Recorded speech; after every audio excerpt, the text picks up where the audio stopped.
Hi అండి, welcome to 90s food. ఈరోజు recipe వచ్చి చిక్కుడుగాయ టమాటా కర్రీ.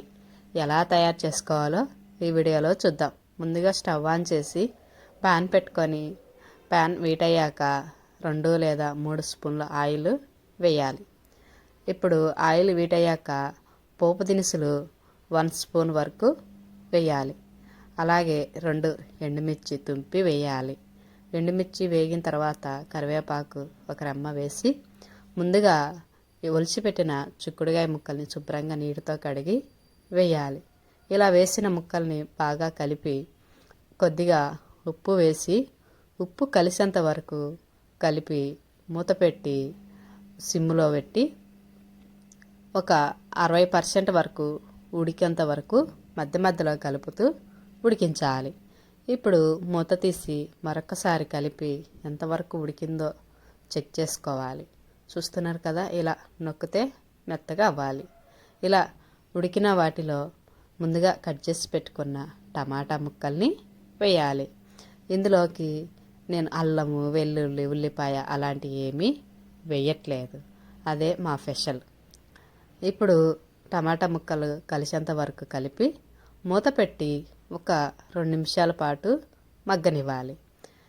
ఇలా మూత తీసి మరొక్కసారి కలిపి ఇందులోకి కావాల్సిన ఇంగ్రీడియంట్స్ అన్నీ వేసుకుందాం. ముందుగా 1/2 స్పూన్ పసుపు, కారానికి తగినంత కారము వేయాలి. ముందుగా మనం ఉప్పు వేసాము కాబట్టి రుచికి తగినంత చూసి ఉప్పు వేయాలి. ఇలా అన్నీ కలిసేంత వరకు కలిపి మూత పెట్టి టమాటా ముక్కలు ఉడికేంత వరకు సిమ్లోనే ఉడికించాలి. చూస్తున్నారు కదా, వాటర్ వేయకపోయినా కానీ టమాటాలో ఉన్న నీరే సరిపోతుంది. ఇప్పుడు కలిపి మరొకసారి నీట్గా కలిపి ఇందులోకి ఉప్పు, కారం సరిపోయిందో లేదో ఒకసారి చెక్ చేసుకోవాలి. ఇక్కడ కావాలంటే మీకు వాటర్ అయినా వేసుకోవచ్చు. నేనైతే వాటర్ ఏమి వేసుకోవట్లేదు. వాటర్ వేయకపోవడం వల్ల కర్రీ 2 డేస్ వరకు ఉంటుంది.